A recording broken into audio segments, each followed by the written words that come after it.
The 8th canto talks about the entire Samudra Manthan episode, which was orchestrated by Lord Ajita. Lord Ajita, with the intention to perform so many pastimes, so he made Devatas to make a truce with Asuras and eventually churn the milk ocean and extract the nectar from it, during which he appeared in multiple forms.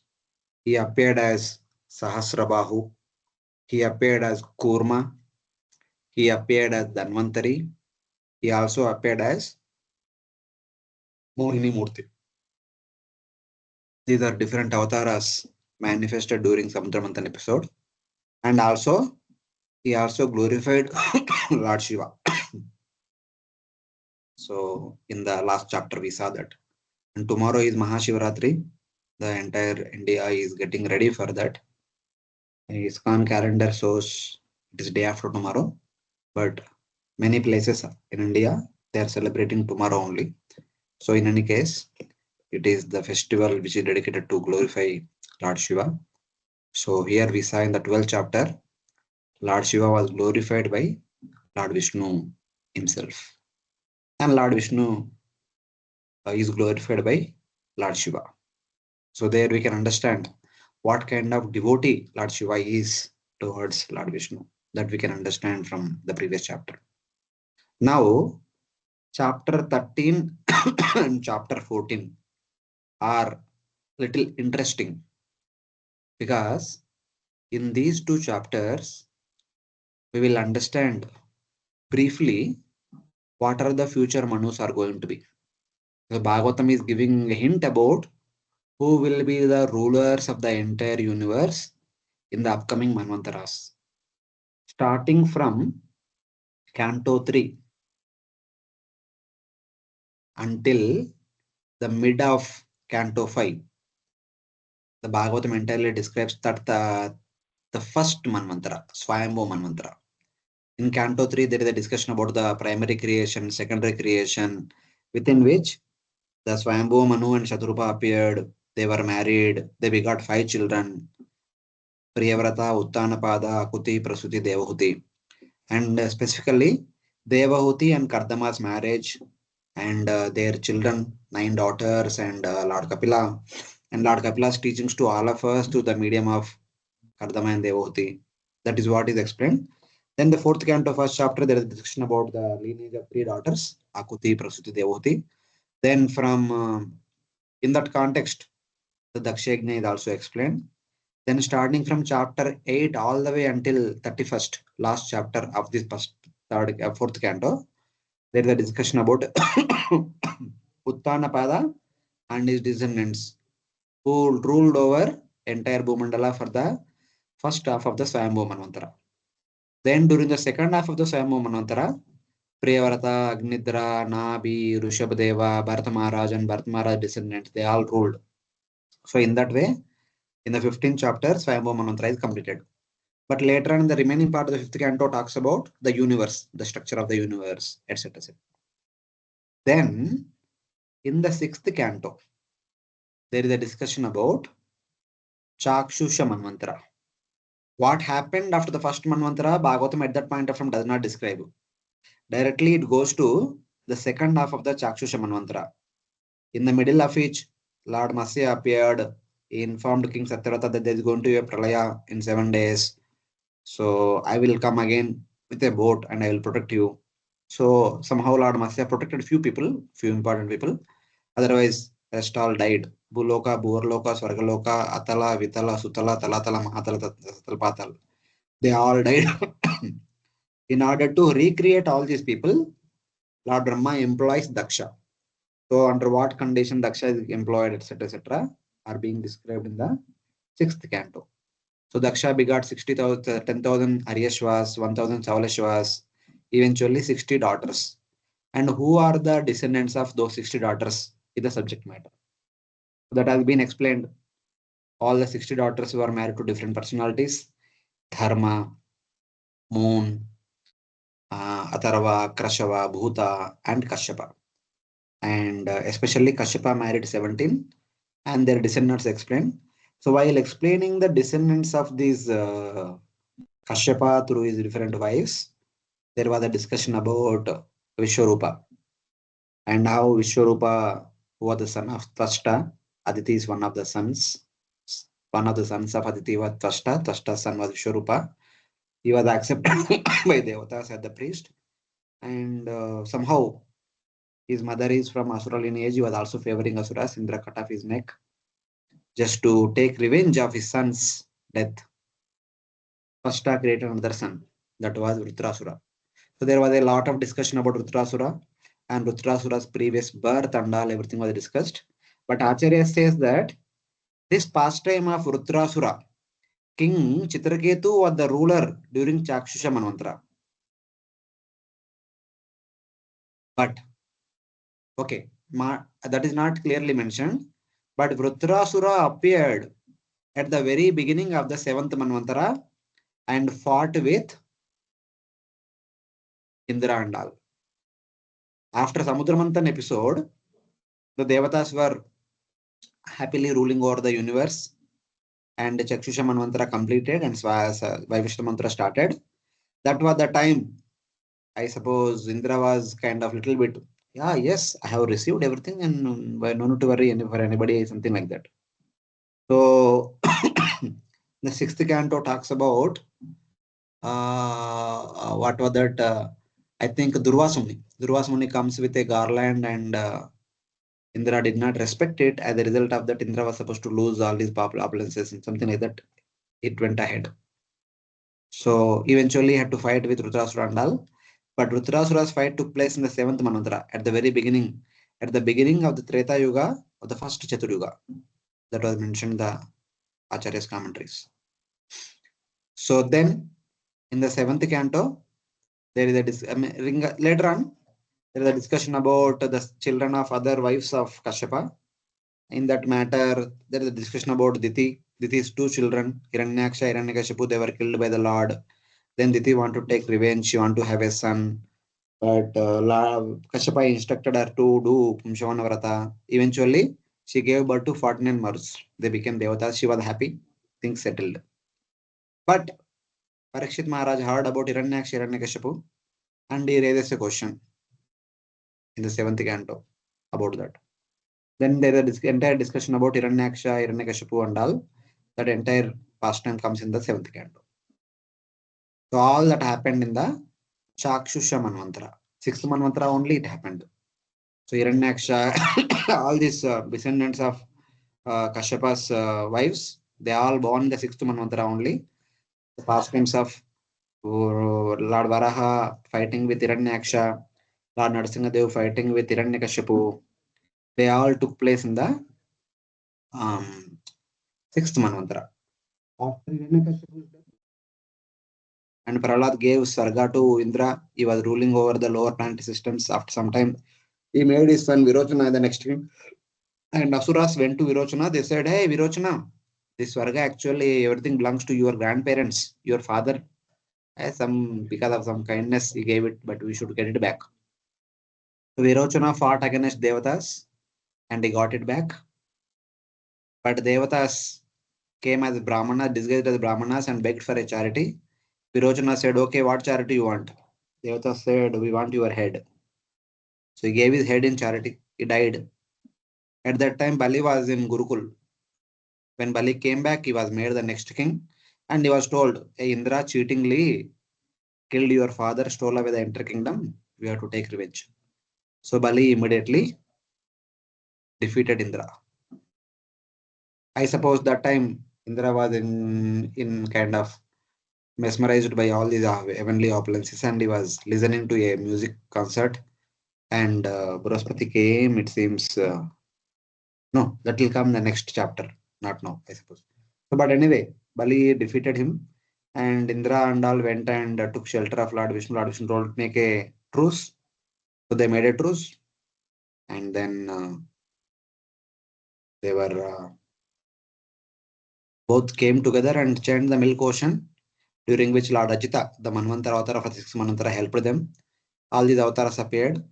So then eventually the Indra became, Devatas became the rulers of the entire universe. That's how the sixth Manvantara completed. So starting from sixth canto until the middle of eighth canto, the sixth Manvantara has been described. But in between Dhritarashtra pastime came, that is belonging to seventh Manvantara.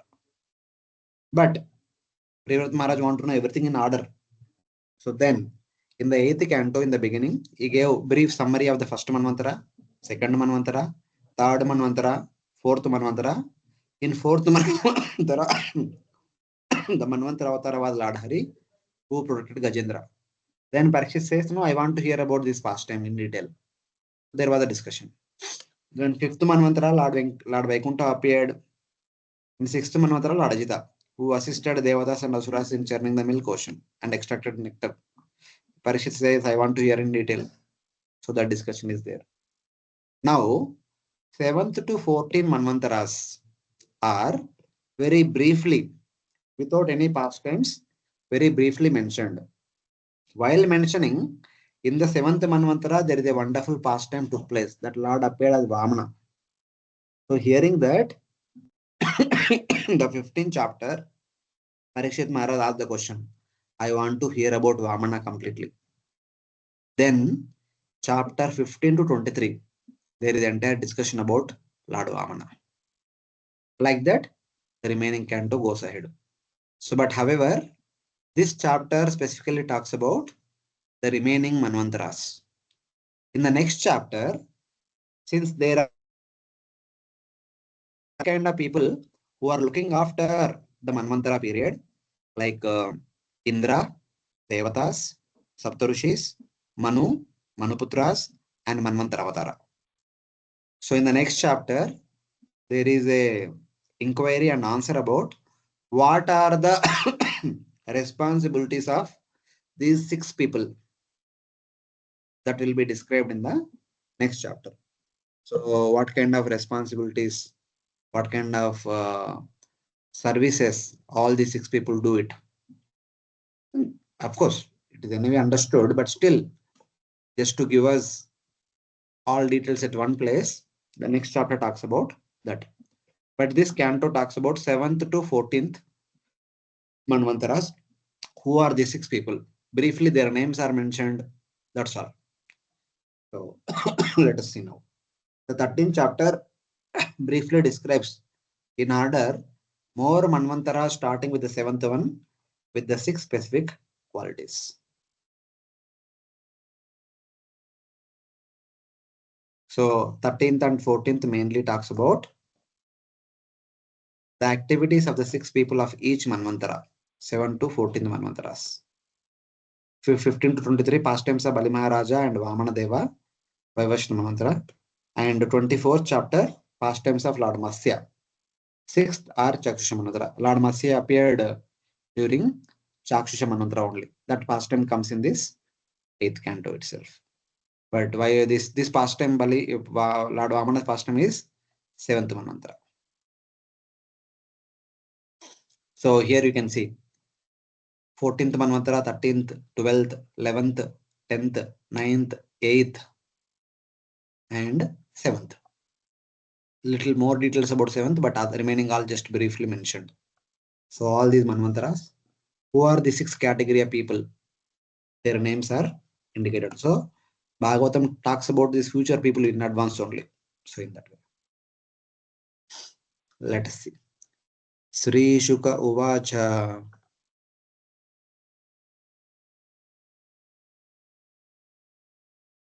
Someone can repeat? Sri Shuka Uvacha. Manurvivashvata Putraha.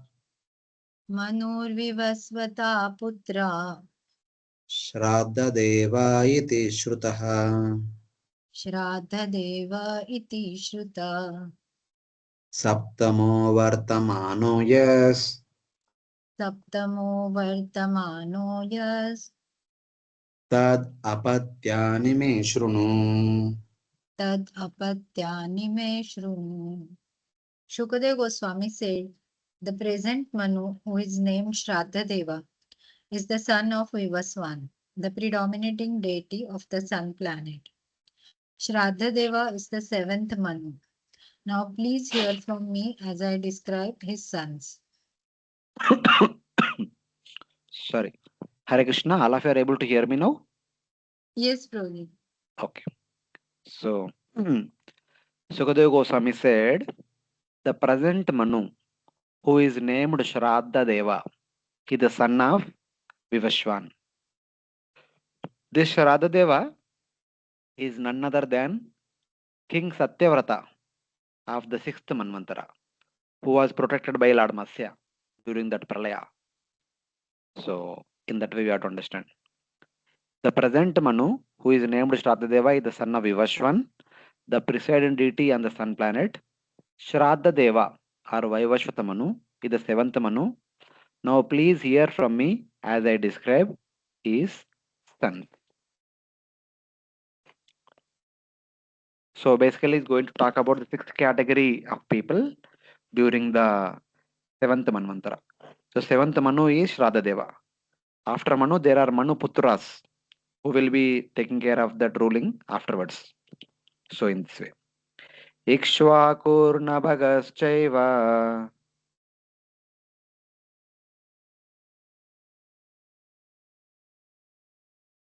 Ikshvakurnabagaschaiva दृष्टा शर्यातिरेव च दृष्टा शर्यातिरेव च नरिष्यन्तोत नाभागा नरिष्यन्तोऽथ नाभागा सप्तमोदिष्ट उच्यते. सप्तमोदिष्ट उच्यते तरुष तरुषश्च पृषद्रश्च तरुषश्च पृषध्रश्च दशमो वसुमान् स्मृतः दशमो वसुमान् स्मृता मनोर्वैवस्वतस्यैते मनोर्वैवस्वतस्यैते दशपुत्रा परन्तप. दशपुत्रा परं तप. O King Parikshit, among the 10 sons of Manu are Ikshvaku, Nabhaga, Drushta, Sharyati, Narishanta, and Nabhaga. The seventh son is known as Dishta. Then comes Tarusha and Prasadra, and the 10th son is known as Vasuman.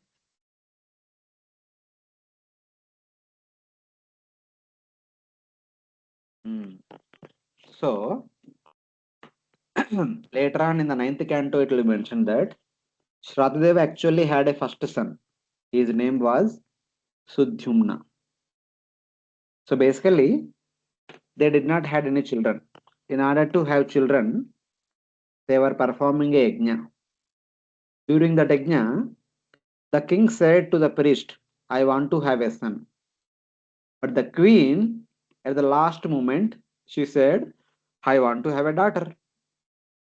So as a result of that, uh, though Vasishtha was the overall overseer of the yajna, the offering of the oblations is done by another Brahmana who kind of favorite towards the queen. So he offered mantras to bestow a daughter. So she gave birth to a daughter. Shraddha Deva's wife gave birth to a daughter. So then Shraddha Deva complained to Vasishtha. Oh, my dear Vasishtha ji, I have informed you that we want to have a son who will take care of the kingdom in the future. What is this? What happened? So then Vasishtha said, so don't worry, I'll make your daughter into son. Like that, Vasishtha, applying his mystic potency, he converted the girl into boy. So the boy grew up, he became youth. So when somebody is youthful, they want to go here and there, they want to do some adventure. So he went with some of his friends to different places, and they happened to come to Ilavrta. Unknowingly, they entered into the Sukumara forest, which is surrounding Kailash and Karavira mountains adjacent to Mount Meru. So they immediately turned into female. because Lord Shiva put a condition: any male enters into this area, they become female. So Sudyumna became female, and he also forgot his past. Who was he? Everything he forgot, and he was moving here and there. He was wandering, and he happened to marry. He happened to see a boy that was Buddha, son of moon god. He was nearby performing some tapasya, and the girl was wandering alone. Her name was Ilanav. So then both met with each other. They liked each other. They married. They spent good time. In due course of time, she gave birth to, that is Ila gave birth to a son. That son was Pururava. After the son was born, then she remembered her parents. Then she immediately gave the son to Buddha and returned to home. She informed what all happened. Sudyumna called Vashishta, and Vashishta heard everything, and Vashishta prayed to Lord Shiva. So Lord Shiva said, see, to please Durga Bhavani, I put that condition. I cannot nullify that condition. But since you are requesting, I can do some adjustment. What is that? 1 month he will be as girl, 1 month he will be as boy. That adjustment can I do? Nothing more than that. Just like for moon, when moon was cursed by Daksha to lose his brightness, he worshipped Lord Shiva in Somanath. Lord Shiva said, I cannot nullify the curse, but I can do some adjustment. As a curse of Daksha, 15 days you will lose your brightness. But because of my adjustment, you will increase your brightness during other 15 days. Again you will lose, again you will increase. So like that, you are with your brightness. Little more, little more, little more, like that. That this is the adjustment Lord Shiva does always. So here also he did 1 month girl, 1 month boy. So what can be done? Vashishta had to agree. He cannot say, oh, he cannot bargain more than that. So that's what he said. Since you are boy for 1 month, you already aged, so you need to take care of the kingdom. He made him as the next king, and he also got him married. So he married, but problem is 1 month he was boy, 1 month is girl. So 1 month he is ruling the kingdom, 1 month he is at home. He is inside the home. He was not coming out. So people are in in confusion. What is this? What's happening? We have king for 1 month, 1 month no king, kingless government, and his wife also confused. Is my husband is really a male or female? So like that, people are confused. Ministers are confused. His wife is also confused. He himself is confused. What am I? What is this? What kind of situation happened to me?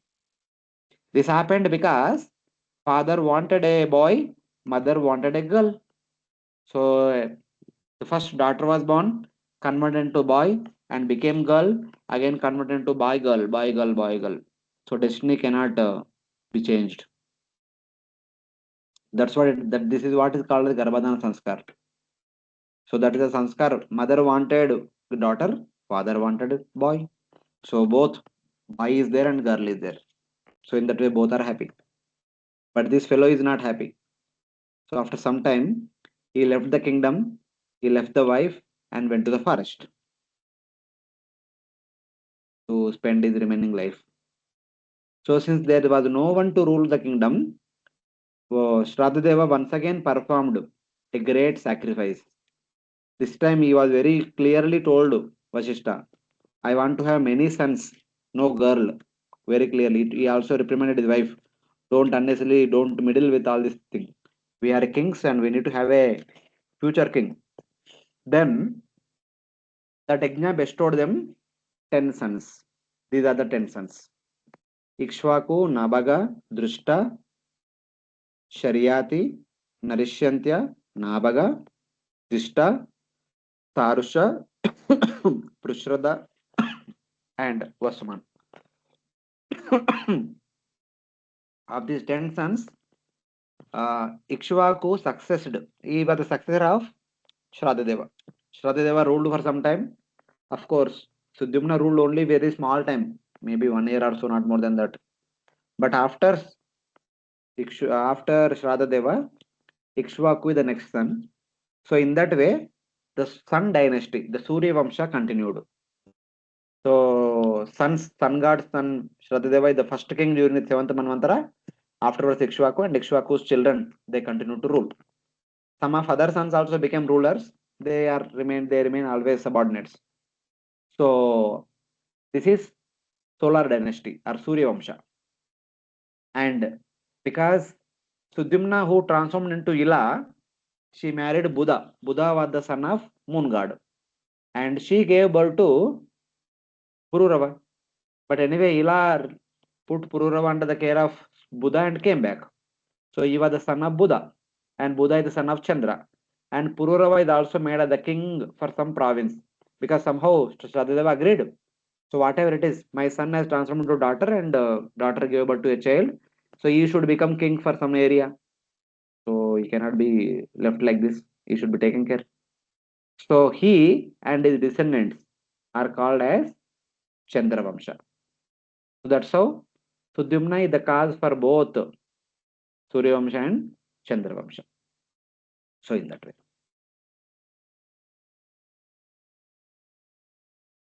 Hare Krishna, is everyone there? Able to follow? All of you are able to hear me? Yes, Prabhuji. Okay. Yes, Prabhu. Aditya Vasavo Rudra आदित्यावसवो Rudra Vishwadeva Marudganaha Vishwadeva मरुद्गणा Ashvinau Prubhavo Rajan अश्विना प्रभवो राजन् Indrastesham Purandaraha. इन्द्रस्तेषां पुरन्दरः. In this Manvantara, O king, the Adityas, the Vasus, the Rudras, the Vishwadevas, the Maruts, and two Ashwini Kumar brothers, and Rubhus are the demigods. Their head king is Purandara. In the previous verses, there was a discussion about Manu and Manuputras, who will succeed Manu. So Shratadeva was the Manu, Ikshvaku and others were the Manuputras. Same way, who are the Devatas and who is Indra during this seventh Manvantara? The seventh Manvantara, the Devatas are 12 Adityas, 8 Vasus, 11 Rudras, 13 Vishwadevas, 14 Marus, 2 Ashwini Kumara brothers, and Rubus. These are all different, the principal Devatas. There are many more, but some of the principal Devatas are mentioned. And Indra is taken care by Indra as Purandara. So he is one of the 12 Adityas. He has become Indra during this time. So out of 6, 4 of them are mentioned: Manu, Manuputras, Indra, and Devatas. So 2 more are reviving: Saptarushis and Manvantara Avatara. And the next verse talks about Saptarushis. Kashyapotriर्vashishtascha Kashyapoत्री Vashishtascha Vishwamitrota Gautamaha Vishwamitrota Gautama Jamadagnirbharadvaja Jamadagnir Bharadvaja Iti Saptarushayo Smruta. Iti Sapta Rishaya Smruta. Translation: Kashyap, Atri, Vashishta, Vishwamitra, Gautam, Jamdagni, and Bharadwaj are known as the 7 sages. So during the 7th Manvantara, the 7 sages who are supposed to stay in the Maharloka, Janaloka, Tapalo, Satyaloka, they actually come down to Svargaloka. They live along with us so that they can regularly monitor whether Dharma is there, Dharma is being followed or not. If there is any discrepancies, they will teach people how to follow Dharma, etc. etc. It is their direct responsibility during that Manvantara to teach how to follow Dharma, what is Dharma. The teachings of Dharma are continuously taught by these Saptarishis. They will be staying nearby. Next chapter will understand what are the duties of the Saptarishis and all. Next chapter will tell. So Kashyapa. So Kashyapa is very well known. He is Marichi's son. and he is the one married 17 daughters of Daksha, and then he produced all the different variety of children. So among them, these are all 12 Adityas are his children only. 8 Vasus are the children of one of the 10 daughters of Daksha who are married to Dharma. So the 10th daughter name is Vasu. So her children are Vasus. And 11 Rudras who appeared from Brahma, and Vishwadevas, Maruts. Marus were the daughters of the sons of Diti. Diti only gave birth to Marus. And Ashwini Kumaras were the sons of Sun God. So in this way, these are all different devatas who are all there. Rubus are also devatas. So if you remember, Rubus were created by Bhrugu during the Daksha Yajna episode. When Virabhadra came, not Virabhadra, when Lord Shiva left, then Nandi and Bhrugu were cursing each other. At the time, some of the followers of Lord Shiva, Bhuta Pretas and all, they tried to destroy the Yajna. So that time Bhrugu created Rubus. No, not that time. So when Sati burnt herself, those who followed after Sati, they became very angry. They began to attack Daksha Yajna. Then Bhrugu created Rubu Devatas. The Rubus defeated them very quickly. But eventually, when it was known to Lord Shiva became very angry and he created Virabhadra, and Virabhadra came and destroyed the entire Yajna. So in that way, they are the Rubus. But whatever, there could be other Rubus also. Kashyapa is there. Atri Muni is one of the direct son of Brahma. Vashishta is the direct son of Brahma. Vishwamitra also very well known. Vishwamitra and Vashishta were competing each other. Whole Ramayana is about them. Gautama Rishi, Ahalya and Gautama. Jamadagni was the father of Lord Parashurama. So there is a discussion about Ahalya, Gautama, Jamadagni, Parashurama Mandal in the 9th canto. Bharadwaja, his details also comes in the 9th canto. These are the Saptarishis. So all wonderful personalities. Then, who will be the Manvantara Avatara during the 7th Manu period? The Manvantara Avatara will be the 12th Aditya. Aditya gave birth 12 Adityas. Na? One is Purandara, he became Indra. And one will be Lord Vamana, he will become the Manvantara Avatara. Atrapi Bhagavajjanma Atrapi Bhagavajjanma Kashyapādaditerabhūt Kashyapāditerabhūt Adityanam Avarajo Adityanam Avarajo Adityanam Avarajo Adityanam Avarajo Vishnur Vamana Rupadruk. Vishnurvamana Rupadrik. In this Manvantar, the Supreme Personality of Godhead appeared as the youngest of all the Adityas, known as Vaman, the dwarf. His father was Kashyap and his mother Aditi. So the 12th Aditya of the 12 sons, the smallest one, youngest one is the Vamana. So he became the Manvantara Avatara during this Manu period. So these pastimes and all will be mentioned in the remaining part of the 8th canto, because here Vamana name comes. So that's why the next chapter, the future chapters will talk about Lord Vamana's pastimes. So next. So in order to describe the 8th Manvantara, who will be the 8th Manu? Just like the 7th Manu is the son of Sun God, the 8th Manu is also son of Sun God. So which son of Sun God? How 8th Manu also will be the son of Sun God? So that the details are mentioned in the next 4 verses, so that we get the connection from 7th Manvantara to 8th Manvantara. Hare Krishna, Prabhuji. Ah. Prabhuji, currently, which, like we say, we are in Vaivasvat Manvantara, na? Generally means on Yajna and everything also they say Vaivasvat Manvantari, like that. So currently we are in the 8th Manvantara. No, 7th. 7th is Okay. Vaivashta Manvantara. Okay. So previous to this, what we were discussing, that was of which Manvantara?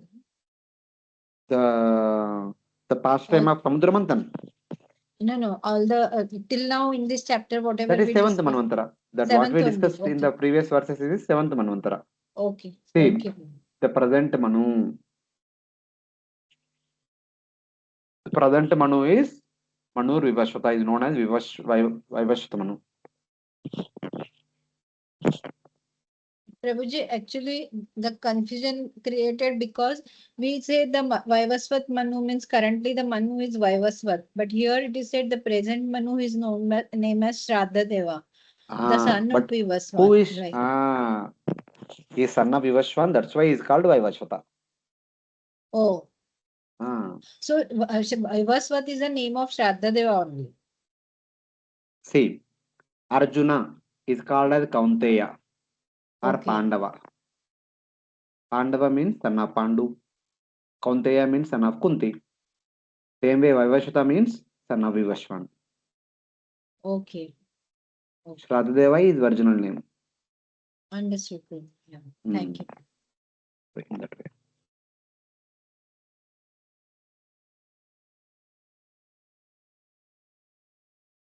संक्षेपतो मयोक्तानि संक्षेपतो मयोक्तानि सप्तमन्वन्तराणि ते सप्तमन्वन्तराणि ते भविष्यानि अथ वक्ष्यामि भविष्याणि अथ वक्ष्यामि विष्णो शक्त्यान्वितानि च विष्णो शक्त्यान्वितानि च. I have briefly explained to you the position of the 7 Manus. Now I shall describe the future Manus along with the incarnation of Lord Vishnu. So, I have briefly explained to you the position of the first 7 Manvantaras. Now I shall describe the future Manvantaras. The 7th one was present. Now 8th onwards will be future. Along with the incarnations of the Lord Vishnu as Manvantara Avatara. So basically we'll talk about all the 6 people during each Manvantara. That is the way it will explain. Just like for 7th Manvantara I explained, the Manu was Swayambhu Manu, sorry, Vaivashvata Manu, Shraddha Deva, and Manuputras are Ikshvaku, etc. Indra was Purandara, Devatas are Aditya, Vasu, Ashwini, Shudevatas, etc. And Saptaruj is also mentioned. The Manvantara Avatara is Lord Vamana. Same way for 8th Manvantara will be mentioned. But before that, there were who is the 8th Manu and who are the parents of 8th Manu. Since the parent of 8th Manu and 7th Manu is same, there is a brief discussion about it.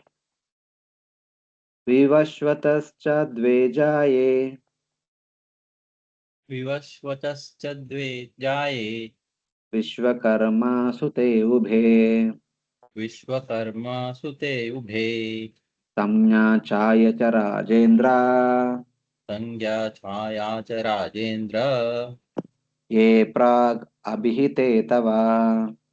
ये प्राग अभिहिते तवा.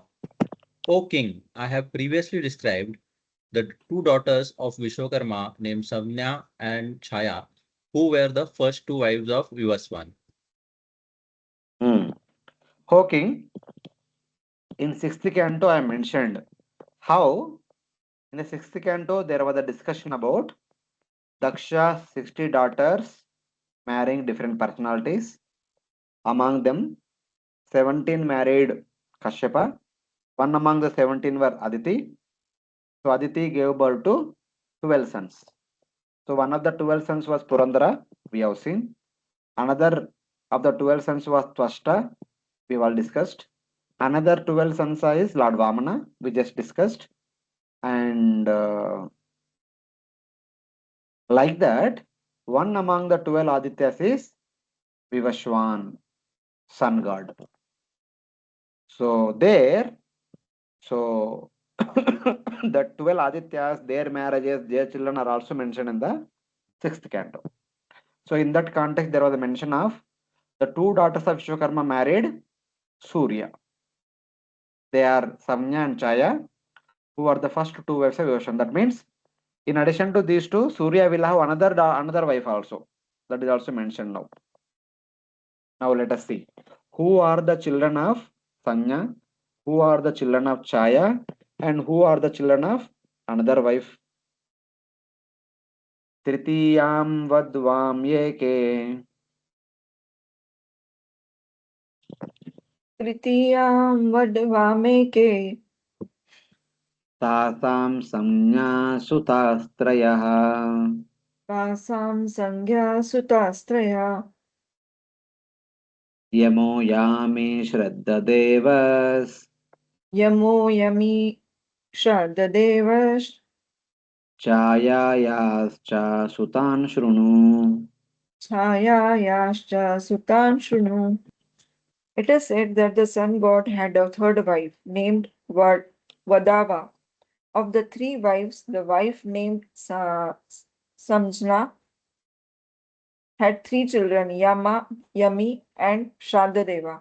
Now let me describe the children of Chaya. So the first two wives were Samnya and Chaya, who are the daughters of Vishwakarma. The third wife name is Vadava. Whose daughter is Vadava, we don't know as of now, but she is called Vadava.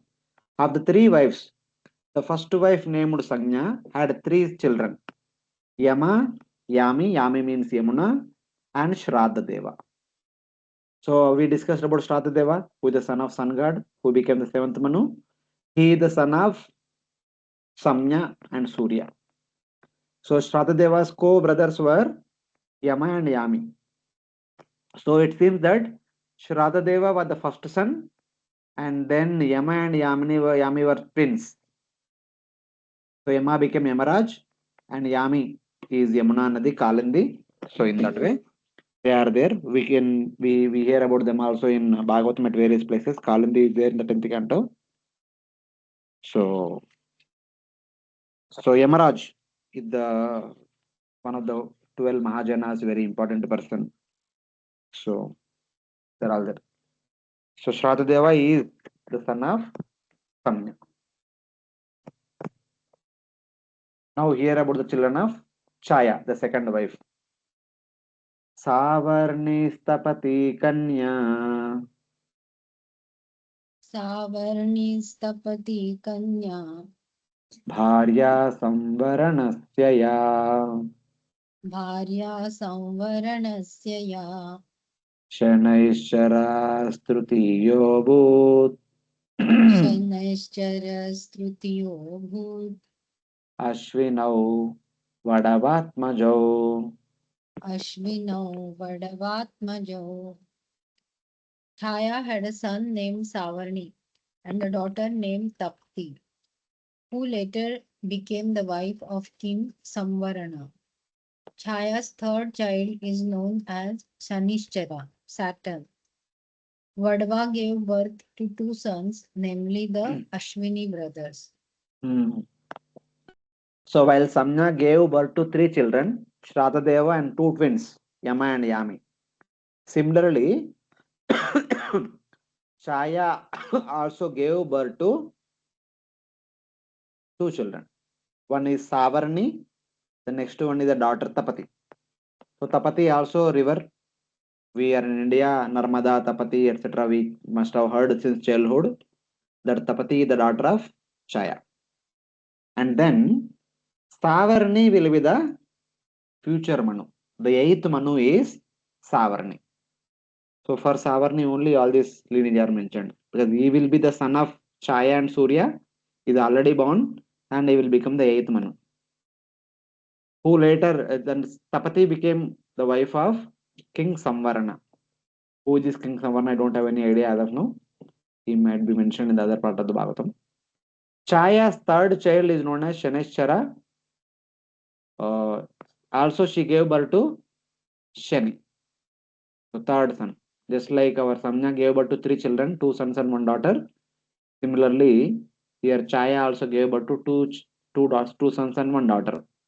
Savarni and Shani were sons, and Tapati was daughter. And Shani was given a planet. As a result of that, planet is known as Shaneshwara. So in that way. And Vadava gave birth to two sons, the twins, Ashwini twin brothers. So you see, in one sense, Surya had three wives. All three wives gave birth to twins. Samya gave birth to Yamayami. Chaya gave birth to twins, Savarni and Tapati. And Vadava gave birth to twins, two Ashwini brothers. In addition to them, Samya gave birth to another son. Chaya gave birth to another son, Shani. But Vadava did not give birth to any third child. But whatever it is, all twins. The family has twin children. So in that way. Vivashwan plus Samya, Yama, Yami, and Shradadeva. Vivashwan plus Chaya, Savarni, Shaneshwara, and daughter named Tapati.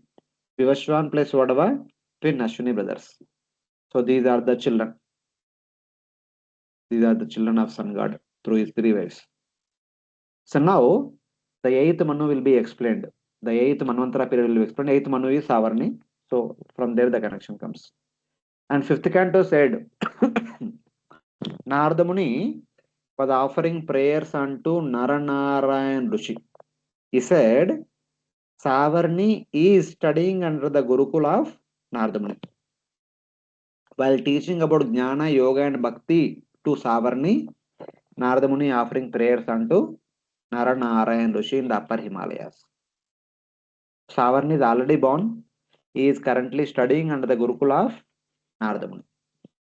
He is the student of Narada Muni. And he will continue to study until the end of 7th Manvantara. In the 8th Manvantara, he will become the first king of the entire Bhumandala. That is the condition. Hare Krishna, Prabhuji. Hmm. Prabhuji, these personalities, all these are eternal associates of the Lord because, like we say now, means we have studied in the previous days that one Manu's time period is, means the time for which he rules is 71.5 Chaturyuga. Hmm. So we are seeing here that currently the one brother of the next Manu is ruling, Vivaswan, Vaivaswan Manu. So for him, 71.5 Chaturyuga will pass. And later, then the Savarni Manu, he will become Manu, and again he will rule for 71.5 Chaturyugas. Wait. Kindly correct. He does not rule for 71 Chaturyugas. He will rule for some time. The remaining time is ruled by his children, grandchildren, great grandchildren. But only his lineage only will rule. No one else. Yes, Prabhu, but here means in one place I have read in Bhagavatam only that yeah, you are correct that all the time period Manu will not be ruling, his descendants will rule. But ultimately, Manu is there. Means if something happens, he is the responsible person for that. He will be there. Manvantara. He will be Yeah. there. So If there that is some means, problem, to yeah. take care. So that is what I'm saying. So how much is their lifespan or their eternal associates? Like how we see Yamaraj, he's the 12 Mahajanas. So in a way, or Yamuna, she's the Kalindi, she's the wife of Lord Krishna. So she's eternal in one sense. Na? Like that, other Manus are also eternal. Or what? That's what I'm saying. No. See, basically, these are some special personalities whose lifespan is a little longer. They need to rule over for one mantra. In the sense, they and their children. So he is the one responsible to make sure that this one mantra period is ruled by our descendants and they rule properly. That's why he is there. Some of them will stay much longer than that. Some of them just like Shradadeva. He was just born at the beginning of 7th Manvantara and he was ruling. After the Manvantara will be over, he will come back to Godhead. But unfortunately, the 8th one is already born. Currently, during the 7th Manvantara, he will be studying under the Gurukula of Narada Muni. In the next Manvantara, he will take the responsibility for and rule for some time. Then his descendants will continue to rule. So these things are there. Like that we have to understand. Yes, there Okay, are so exceptions. These people have little longer lifespan. So we need to give the exception to them. no, Prabhuji, just now you mentioned na, that after the end of his time period, the Vaivasvat Manu will go back to Godhead. Hmm. So that means they are eternal associates. Now that is why it is destined that they will be going back to Godhead and nowhere else. Yes, yes. Obviously, is a great devotee of Lord Masai will go to Vaikunta, where Masai is there. Okay. Hmm. Okay, thank you. Prabhuji. See, we are not sure whether they just came from spiritual world to do the service or they are already here and they are like sadhana siddhas or krupa siddhas. Now they perfect in their life and then going back home back to God. Like that we can take. For example, now Savarni is studying under the school of Narada Muni. So definitely he will become a great devotee because he is studying under directly under Narada Muni only. Yeah. So he will do his service and afterwards he'll definitely go back home back to Godhead. So it is understood like that. Okay. Hmm. Okay, Prabhuji. Because like in case of Viduraj also we discussed na Prabhuji that Yamaraj came as a Vidura, but Hmm. again after completing his span as a Vidura, he will go back and rule as Yamaraj, and he will be there till his time period is there. He will complete his service and then will go back to Godhead. Yes, Like, yes, yes. Hmm. okay, okay, thank you, Prabhuji. Nice. Other devotees, do they have any questions? All of you are able to follow what we are discussing here? Yes, Prabhu, sort of. Okay. Because it's all information, right? There's Ah, nothing yes. I'm Some because there is no philosophy. This is a simple name, so I just adding some stories here and there. That's all. Nothing much. okay. Thank you, Prabhu. As Ashtame Antara Ayate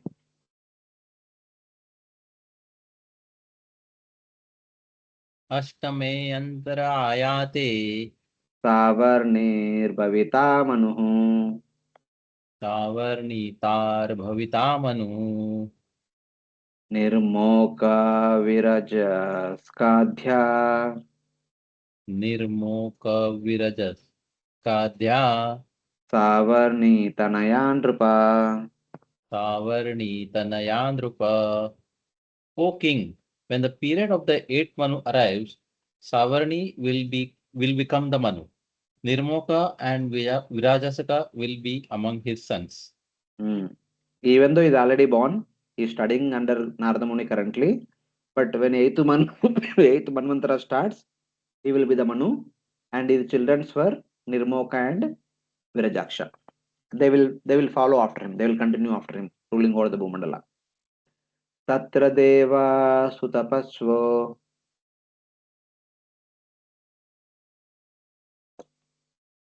hmm, Tatra deva sutapaso Viraja Amruta Prabha Viraja Amruta Prabha Tesham Virochana Suto Tesham Virochana Suto Balir Indro Bhavishyati. Balirindro Bhavishyati. In the period of the eighth Manu, among the demigods will be the Sutapas, the Virajas, and the Amrit Prabhas.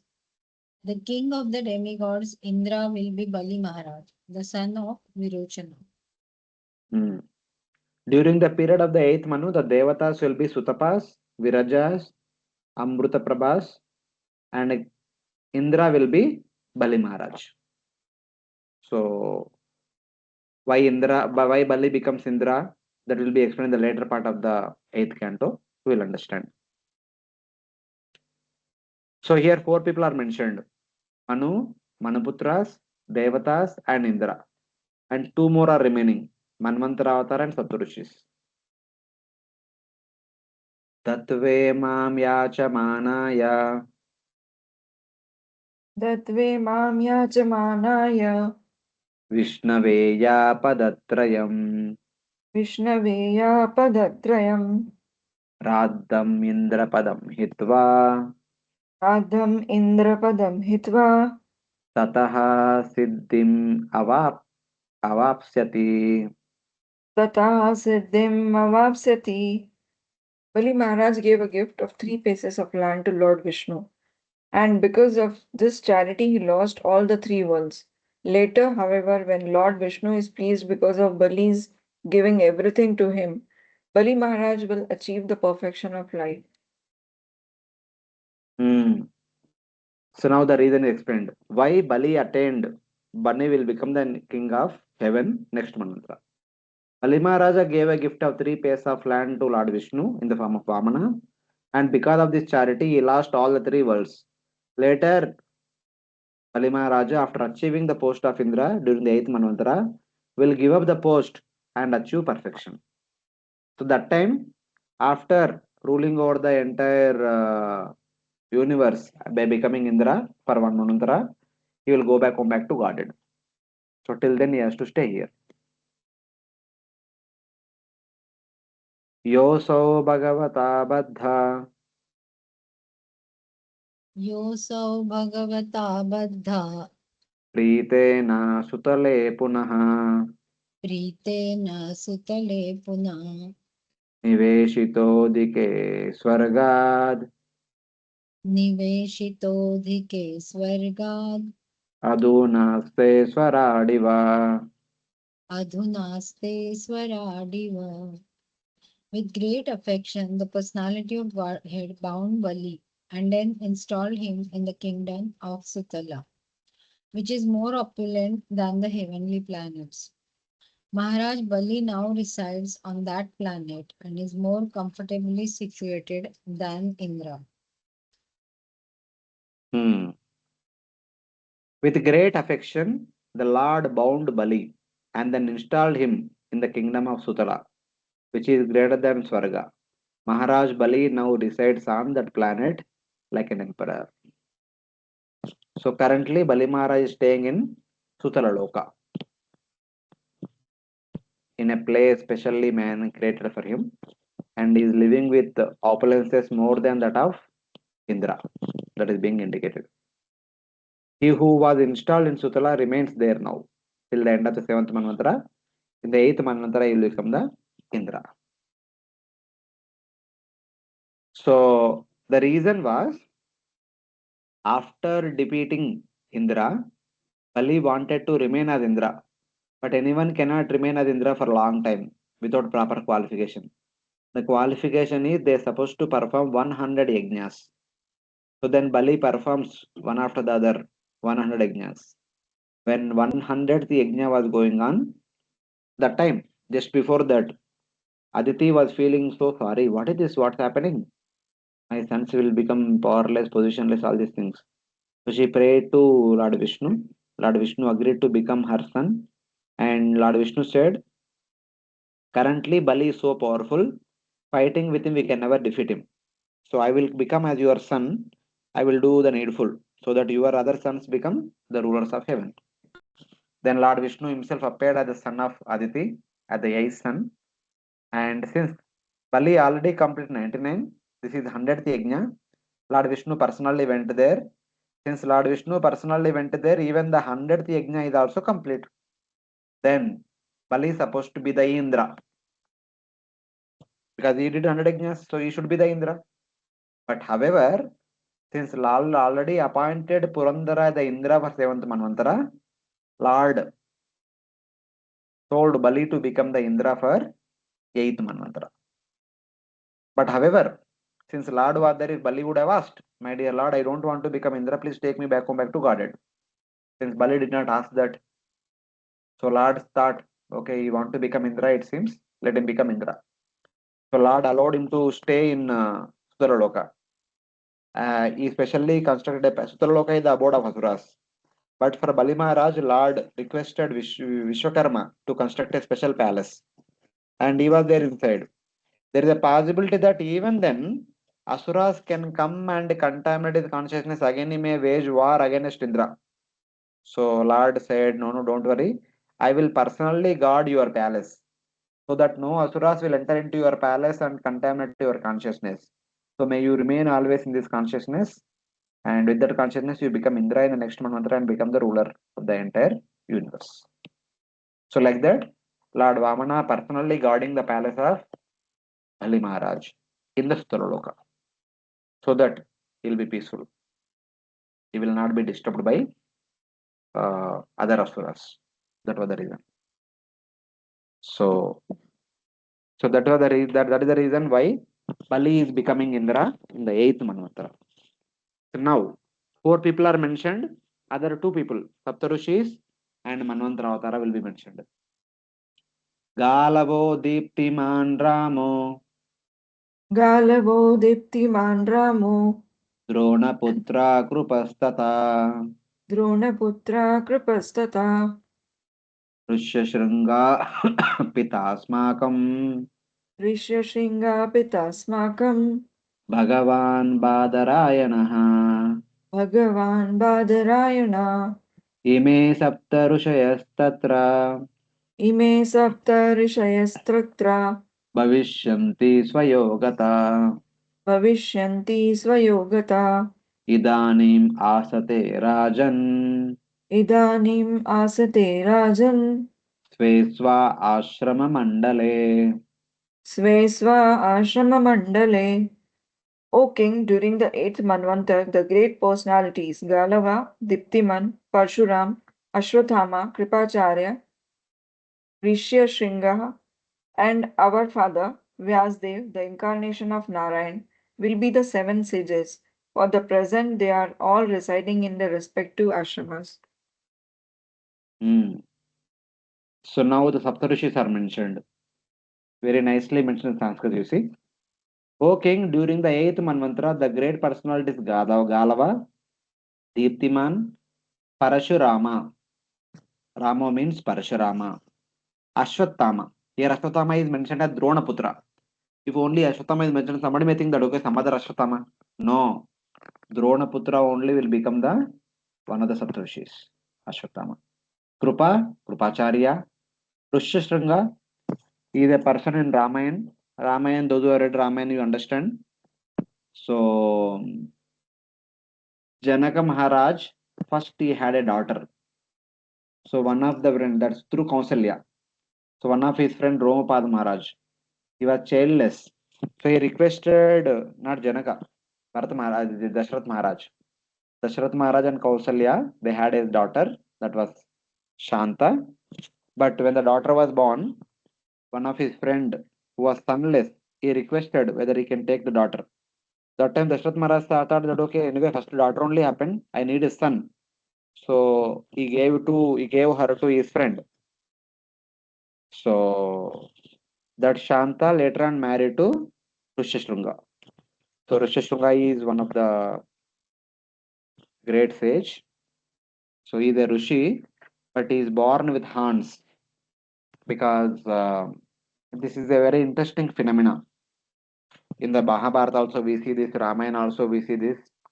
The sages who are living in the forest, they are very much a little bit apprehensive because being sage they want to follow very strict rules and regulations, but if they want to beget children they don't unite as human beings.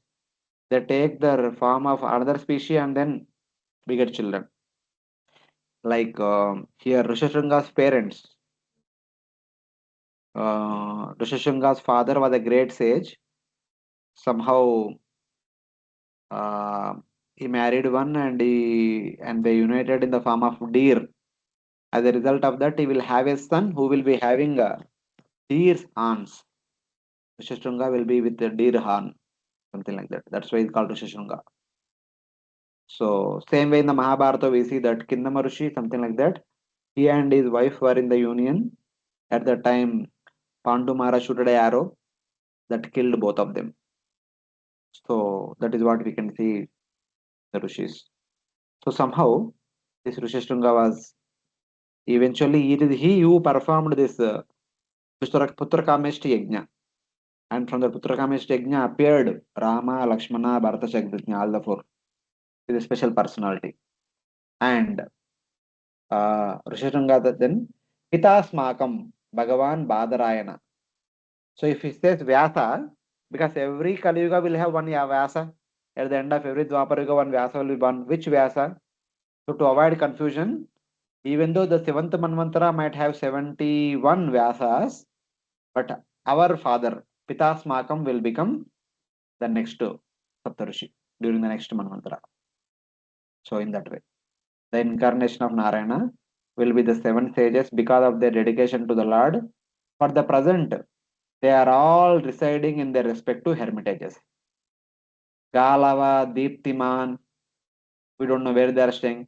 Parashurama is staying in the Konkan area. Ashwatthama is staying with Vyasadeva. He is studying and he is taken care by Vyasadeva under the Gurukul of Vyasadeva in Badrikashmi in the Greater Himalayas. Krupacharya also might be with them.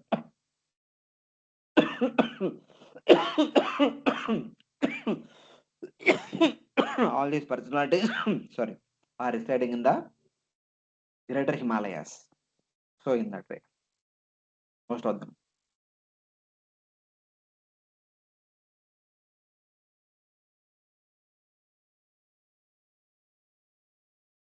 Now, finally, the Manvantara Avatara.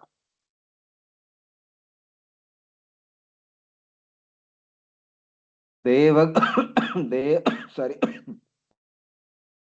Haribol Devaguhya Prabhuji, Saraswatyam.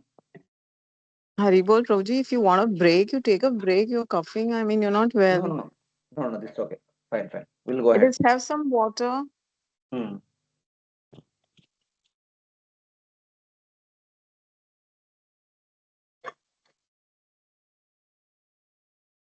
Devaguhya Saraswatyam. Devaguhyat Saraswatyam Sarvabhauma iti Prabhu. Sarvabhauma iti Prabhu Tanam Purandara Drutva. Thanam Purandara Dratva Alaye Dasyatishvara. Balaye Dasya Itishvara. In the eighth Manvantara, the greatly powerful personality of Godhead, Sarvabhaum, will take birth. His father will be Devaguhya and his mother will be Saraswati. He will take the kingdom away from Purandara and give it to Bali Maharaj. In the eighth Manvantara, the Lord will appear as Sarvama. Sarvama will be the Manvantara Avatara during the eighth Manu period. His father will be Devaguhya and his mother will be Saraswati. He will take the kingdom away from Purandara and give it to Bali Maharaj. So how and all we don't know, but it is he who will take the kingdom from Purandara and give it to Bali Maharaj. Because he promised, may you become the Indra for the next Manvantara, he will do the needful. In that way. That is about 8th Manvantara. So now from 18th verse onwards, very quickly, very fastly, 9th to 14 Manus are mentioned. So everything will be names only. Very quickly we'll go ahead. Anyway, these people are going to appear very much after a very long. The future is very far, so there are no connected past times connected to them. Navamo Daksha Savarnir. Navamo Daksha Savarne Manur Varuna Sambhavaha. Manur Varuna Sambhava Bhutaketur Deeptaketur. Bhutaketu Diptaketu Iti Adyastat Sutanrupa. Iti Adyastat Sutanrupa Paramarichi Garbhadhya. Paramarichi Garbhadya Deva Indro Udbhutaha Smrutaha. Deva Indrodbhuta Smrita Jyutiman Pramukastatra. Yutimat Pramukhastatra Bhavishyanti Rushayastataha. Bhavishyanti Rushayastatha Ayushmatombudharayam. Ayushmato Budharaya वृषभो भगवत्कला वृषभो भगवत्कला भविता येन सम्राधाम् भविता येन संराधाम् त्रिलोकीं भोक्ष्यते दुता अद्भुता त्रिलोकीं भोक्ष्यतेऽद्भुता. O king, the ninth Manu will be Daksha Savarni, who is born of Varuna. Among his sons will be Bhutaketu and Diptaketu. In the ninth Manvantara, the Paras, the Marichi Garbhas will be among the demigods. The king of heaven, Indra, will be named Adbhuta, and Diptiman will be among the seven sages. Dutiman. Rishabdeva, a partial incarnation of the Supreme Personality of Godhead, will take birth from his father Ayushman and his mother Ambudhara. He will enable the Indra named Adbhuta to enjoy the opulence of the three worlds. All the six people are mentioned. Manu is the son of Varuna. He is Dakshasavarni. His sons were Bhutaketu and Deeptaketu. And the Devatas are Paras and Marichagarbhas. Indra was Adbhuta. And one among the Saptarishis is Dutiman. All the other names are not mentioned. Only one name is mentioned. And Manvantara Avtara is Rishabdeva. His parents are Ayushman and Ambudara. And he will help Indra during that time. So in that way. Hare Krishna, Prabhuji. Hmm. Prabhuji, this is a different Rishabdeva than what we studied Ah, earlier. yes. He's a different person. He's not Okay. same. Okay, thank you. Dashamo Brahma Savarnir दशमो Brahma सावर्णे Upashloka Suto Manuhu उपश्लोकासुतो मनुः Tatsuta Bhuri Senadya तत्सुता भूरिसेनाध्या Avishmat Pramukadvija अविस्मत् प्रमुखाद्विजा Avishman Sukruta Satyo अविस्मान् Sukrita सत्यो Jayo Murtistadadvijaha जयो मूर्तिस्तदा Dwija Suvasana Viruddhadya सुवासनविरुद्धा द्वाध्या Deva Sambhu Sureshwaraha देवा शम्भूसुरेश्वरः Vishwaksheno Visuchantu विश्वक्सेनो विशुच्यान्तु Shambho Sakyam Karishyati Shambho सख्यं करिष्यति Chata Swamshena Bhagavan जातः स्वांशेन भगवान् Grihe Vishwasrujo Vibhuhu गृहे विश्वसृजो विभुः. The son of Upasloka, known as Brahma Savarni, will be the 10th Manu. Bhurisena will be among his sons, and Brahmanas headed by Havishman will be the 7 sages. Havishman, Sukrata, Satya, Jaya, Murti, and others will be the 7 sages. The Suvasanas and Virudhas will be among the demigods, and Shambhu will be their king Indra. So the six people are mentioned.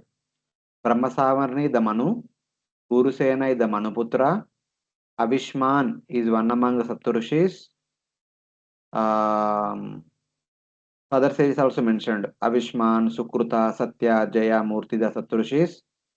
And Suvasana and Virudas were Devatas.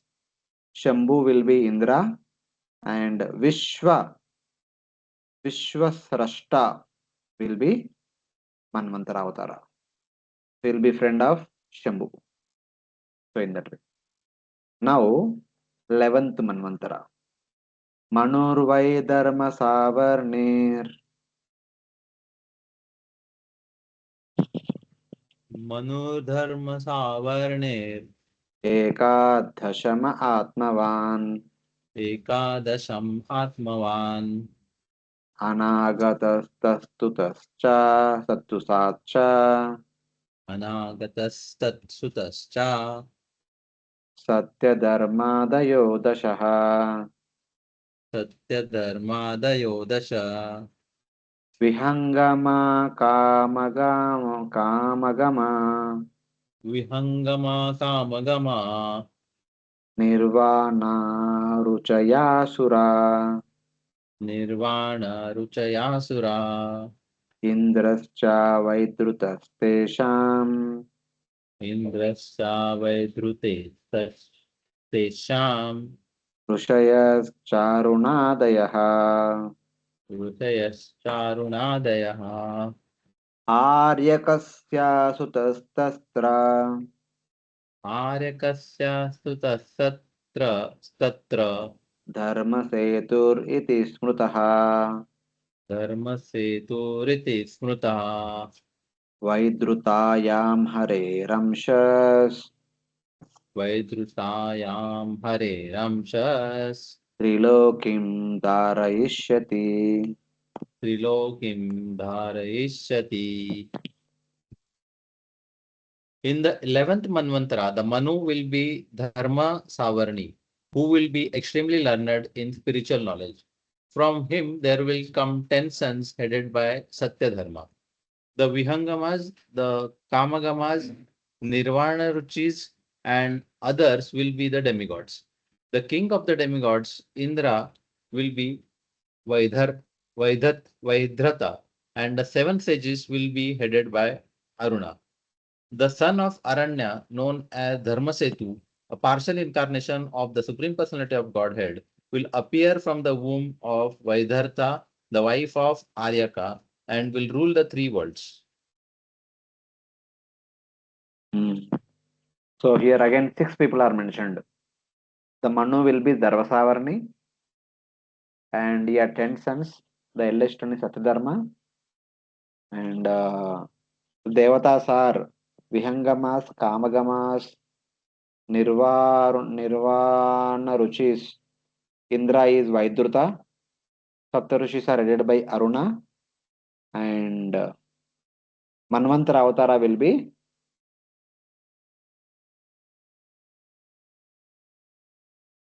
Dharmasetu. Dharmasetu will be the Manvantara Avatara who will protect 3 planetary systems. His parents are Vaidruta and Aryaka. So here you can see Indra is Vaidruta. Indra's son is Dharmasetu seems to be.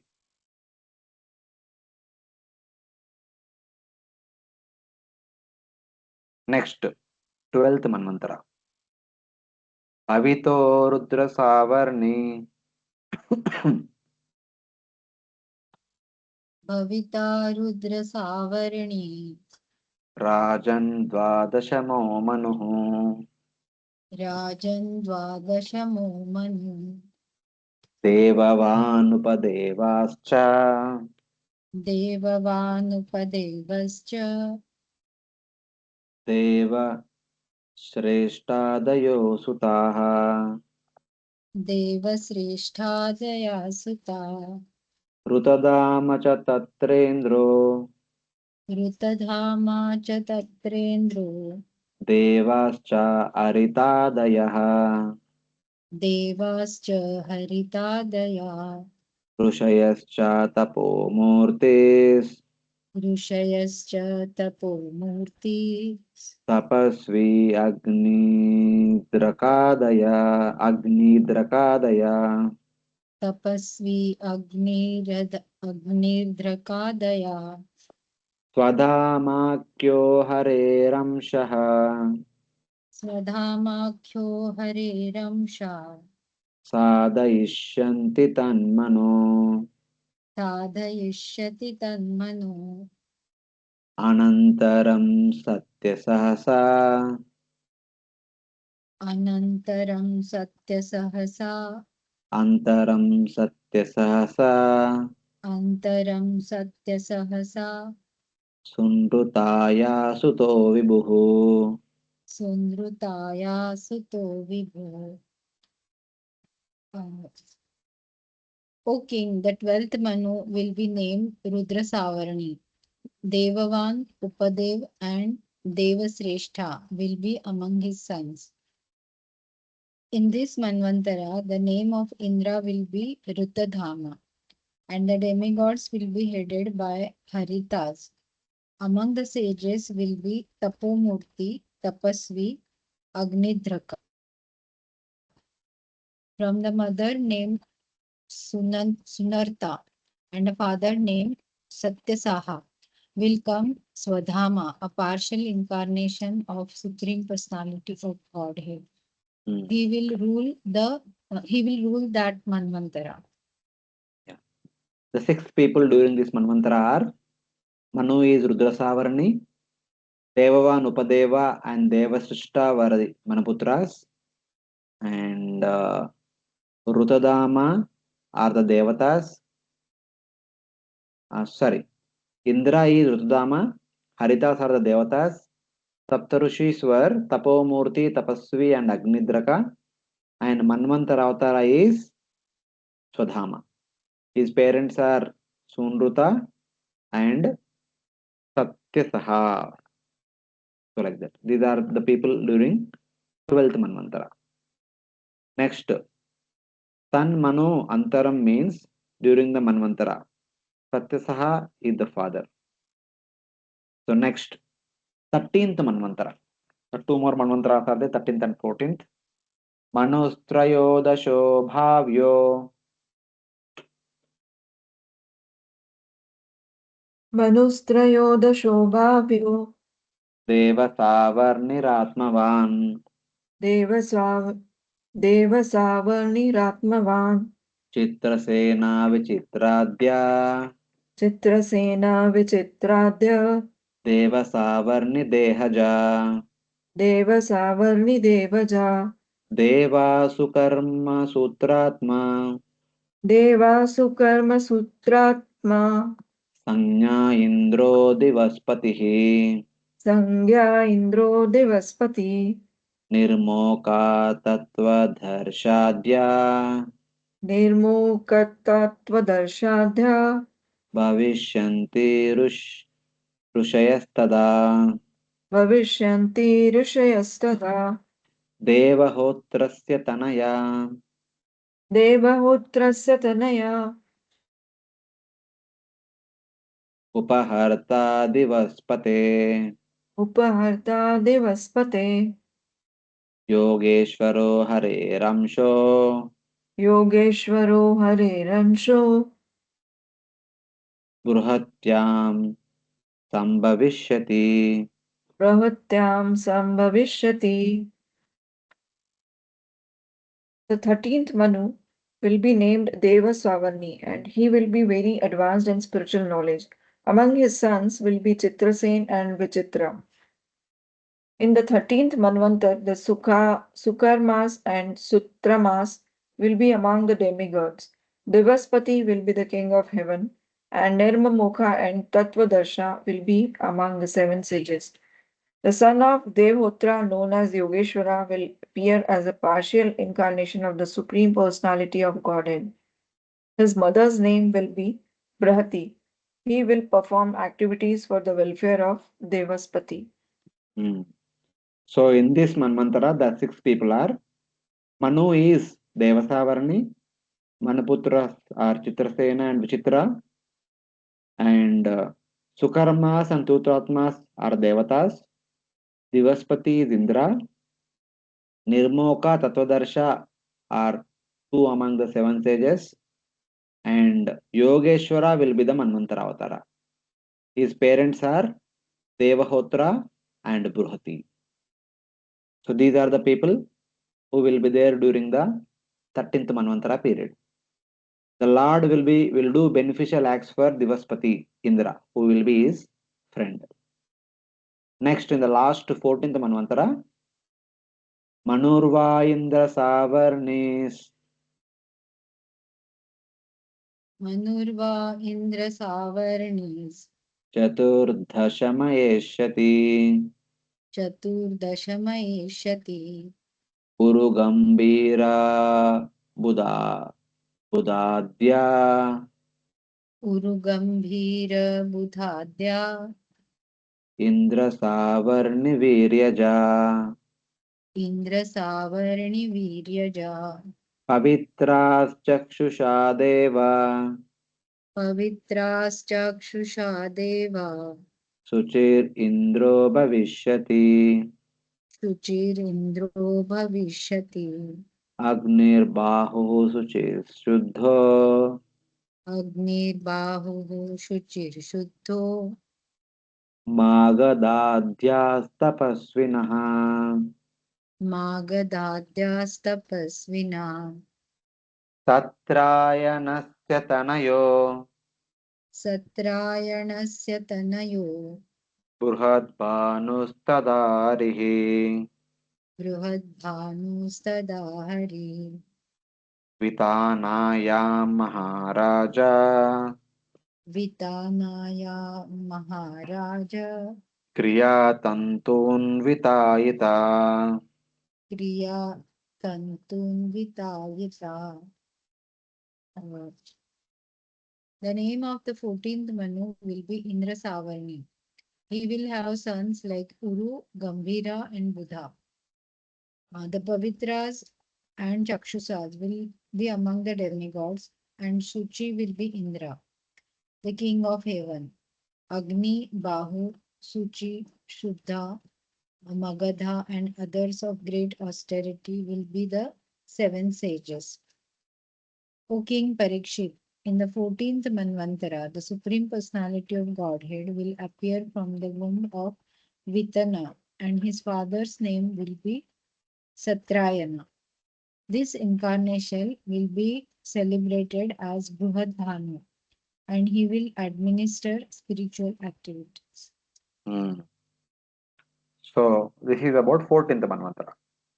The 6 people are, the Manu will be Indrasavarni, the Manuputras are Uru, Gambhira and Buddha, and Devatas are Pavitras and Chakshushas, Indra is Suchi, the Saptarushis are Agni, Bahu, Suchi, Suddha, Magadha, etc. Magadha, etc. And Manvantara Avatara will be Bruhadbhanu. His parents are Satrayana and Vitana. Satrayana is the father, mother is Vitana, and he will spread Karma Yoga all over the world. He will take the responsibility of making sure that people following Varnashram duties, etc., etc. So in that way. So this is how the 14 Manvantaras are explained. Who will be starting from 7th to 14th? Who will be the 6 category of people in each and every Manvantara? Rajam Chaturdashaitani Rajanschaturdashaitani Trikalanugataani te Trikalanugatani te Proktani ye Burmita Kalpo Proktanye Virmitaha Kalpo Yuga Sahasra Paryayaha. Yuga Sahasra Paryaya. O King, I have now described to you the 14 Manus appearing in the past, present, and future. The total duration of time ruled by these Manus is 1000 Yuga cycles. This is called a Kalpa, or 1 day of Lord Brahma. Yeah. O King, I have now described to you the 14 Manvantaras which appear in the past, present, and future. So 1 to 6 for the past, 7th is present, 8 to 14 will be future. The total duration of time ruled by these Manus is 1 day of Brahma, consisting of 1000 Chaturyuga cycles. The 14 Manvantaras end after 1000 Yuga cycles. So this was the way these 14 Manu periods are continuing. So, Hare Krishna, Prabhuji. Mataji. Prabhuji, like here it is mentioned that for the 1000 yuga cycles, that means in that 1000 Chatur Yuga period will be divided among the 14 Manus. That is how Yes. it should be understood. Yes, yes. Yes, You just and 1000 divided by 14, you find out how much it is. That much is the duration of each mantra. okay. And Prabhuji, like this is for one Chatur Yuga, like one day of Brahma. So these are the Manus which are described here. Means of the past, present, and future is for this day of Brahma. But in the other day of Brahmas, also same pattern of these personalities continues, or there are other personalities in the other day of Brahma. We don't know exactly. Maybe same, maybe different. As of now, at least we don't know that much. Okay. Okay, Prabhuji. Prabhuji, because and whatever the Yugavataras are described now in each Manvantara, like means we have never means at least I have never heard some of them's names also anytime. So their pastimes and all is so it's a very further thing, but like means whether Bhagavatam mentions or any other scriptures mention the pastimes of those incarnations of the Lord also. Other incarnations during other manvantaras? Like other Manvantara means here also like future Manvantaras they have mentioned who will be the Only Manvantara Avatara is mentioned, not other avataras. Only Manvantara Avatara. Manvantara Avatar only I'm talking about. Hmm. So means whether any scripture gives the pastimes of those avatars also, or because they are I don't know. I have not read other books. At least Ramayana Mahabharata does not talk about it. But we that's don't all. know. Other Okay. Puranas may, if there is some special pastime, they may mention. But generally, Puranas don't talk so much about the future. They may give small hint here and there. They generally Okay. talk about what has happened till now. Okay. So the Okay. past incidents are elaborately explained. Future, they may give hint here and there. They may not explain in advance so much. Okay. Okay. Thank you. So briefly, this is a small chapter, just 11 verses. Because since we have been discussing about the 7 manvantaras, how the six people, what are the responsibilities of the 6 people will be briefly mentioned in the 14th chapter. Just 10 slides are there. Hopefully, if within the time if we cover, we'll cover. Otherwise, we'll do the next week also. So 11 verses are there. So Maharaj Parikshit asked a question, and for which Sukadeva Goswami is answering. Sri Rajo Vacha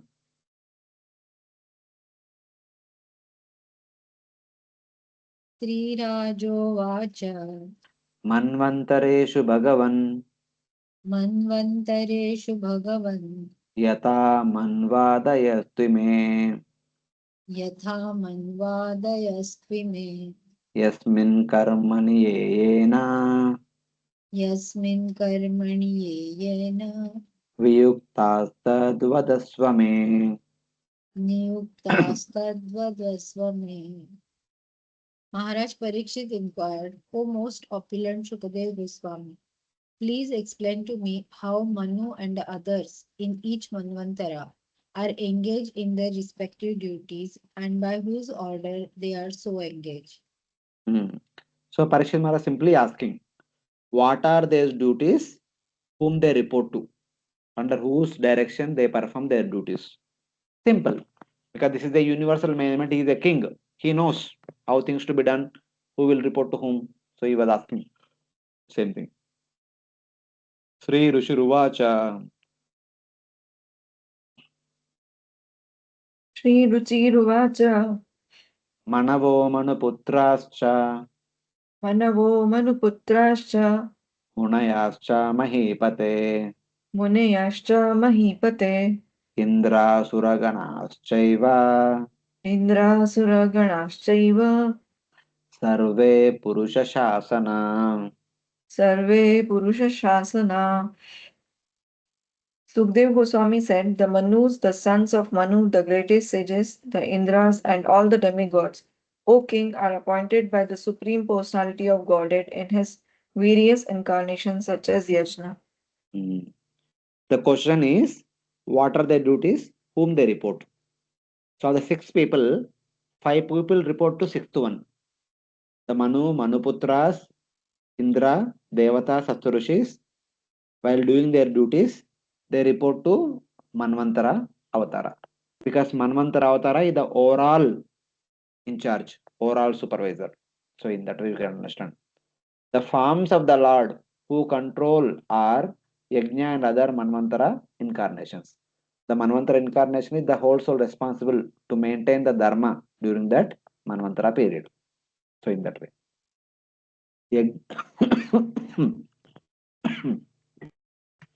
So now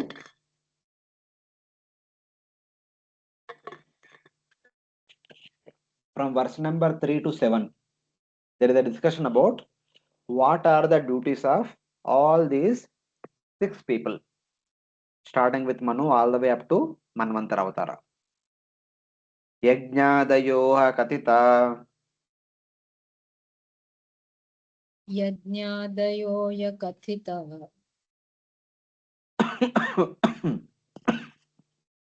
sorry.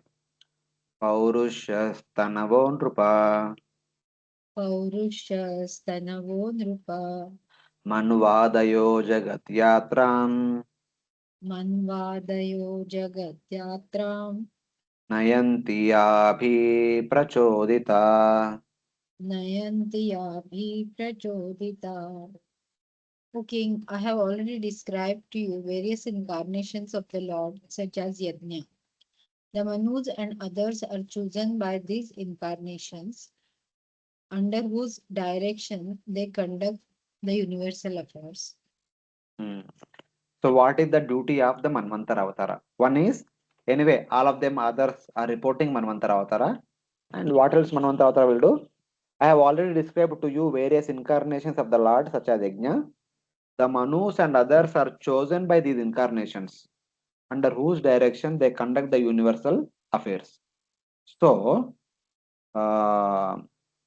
Kshirodakshaya Vishnu is the responsible in charge for the maintenance of the entire universe. Just like Brahma is the creator, Shiva is the destroyer, Kshirodakshaya Vishnu is the maintainer. But Kshirodakshaya Vishnu is in Yoga Nidra. So always we have to go and wake him up, etc. etc. That's why there is another person appointed to maintain the universe for small time period, one Manvantara. That is called Manvantara Avatara.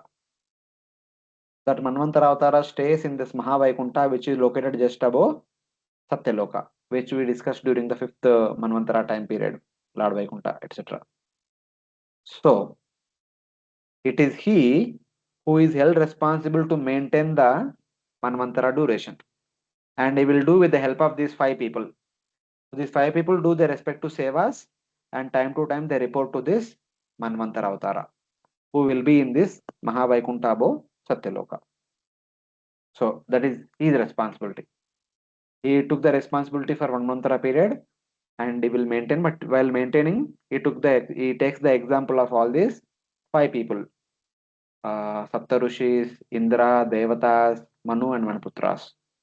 So this is the duty of Manvantara Avatara. Then what about the duties of other 5 people? Now let us see. Chaturyugante Kalena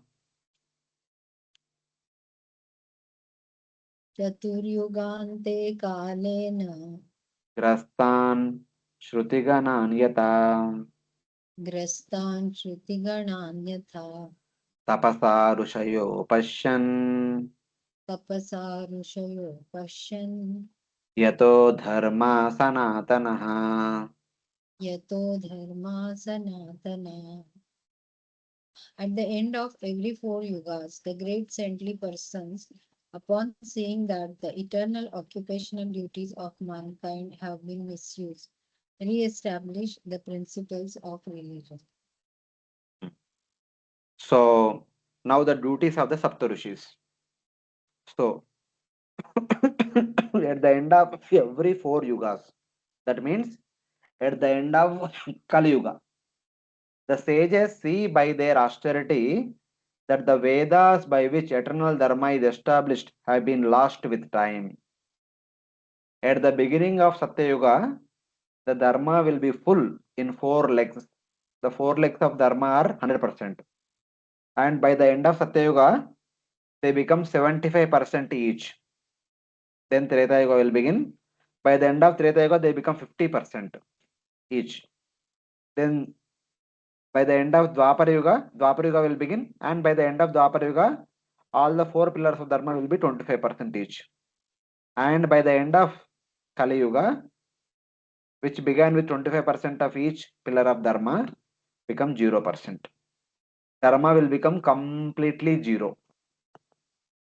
So, so that 4 legs of Dharma gradually diminishing from the beginning of Satya Yuga to the end of Kali Yuga. At the beginning, it was 100%. Now, gradually reducing to 75, then 50, then 25. Now, they have become zero. This is observed by the 7 sages. Then, what do they do with that? They simply see and keep quiet, or do they do something about it? That is explained in the next verse. Tato dharmam chatushpadam Tatho dharmam chatushpadam manavo harinodita manavo harinodita yukta sancharayantyadha yukta sancharyanyat antyadha sve sve kale mahimrupa. Tve tve kale mahim drupa. Thereafter, O king, the Manus, being fully engaged according to the instructions of the Supreme Personality of Godhead, directly re-established the principles of occupational duty in its full 4 parts. So now these Saptarushi, these sages, do not keep quiet, but immediately they take the help of the ruling king. They go to the king. They will tell, hey king, what are you doing? Do something to re-establish the principle of Dharma. They instruct the king what should be done. The kings will do the needful to bring back Dharma to 4 legs at the beginning of every Satya Yuga. Because by the end of Kali Yuga, Dharma became 0%. Then at the beginning of Satya Yuga, the Saptarishis will come to the king and they will inform, they instigate, and they, with the help of the king, they re-establish the 4 pillars of Dharma. And also, during each age, Satya, Treta, Dwapara, Kali, also time to time, they keep instructing the ruling king to make sure and to protect the Dharma. But what can be done? Even though their endeavors are good, their intentions are good, but the influence of time is very strong. So by the influence of time, Dharma gradually will diminish. That is what we have to understand. So here principles of occupation duty is like Varnashram Dharma is what is being protected by Saptarishis with the help of the ruling king. Whoever, whether it is Manu or Manuputras, they will take their help and with their help they re-establish the principles of Dharma. So this is what they will do. So in this way, both Saptarishis and Manus, their duty is to see Dharma is being protected time to time. But still, by the influence of time, slowly, gradually it will reduce, that no one can avoid. Next, Manvantara Avatara is over, Saptarushis is over, and the Manu is also over. Then Manuputras, Indra, and Devatas. Palayanti Prajapala.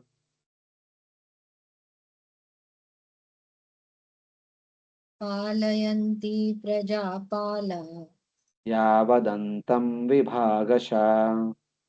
yavadantam vibhagasha Yajna Bhaga Bhujo Deva. yajna bhaga bhujo deva Ye cha tatranvitascha tai. ye cha tatranvitanshate. To enjoy the results of sacrifices, yajnas, the rulers of the world, namely the sons and grandsons of Manu, discharge the orders of the Supreme Personality of Godhead until the end of Manu's reign. The demigods also share the results of these sacrifices. So, the Saptarishis are directly responsible to protect the principles of Dharma, and they take the help of the ruling king. So, at the beginning of the Manvantara, the ruling king will be Manu. But eventually, in due course of time, Manu's children, grandchildren, great grandchildren, and their further descendants will be the ruling kings. The Saptarishis will continue to take their help to re-establish the principles of Dharma. So, like that, till the end of the Manvantara period, the Saptarishis, Manu, and with the help of Manu and Manu children, they always protect the principles of Dharma time to time.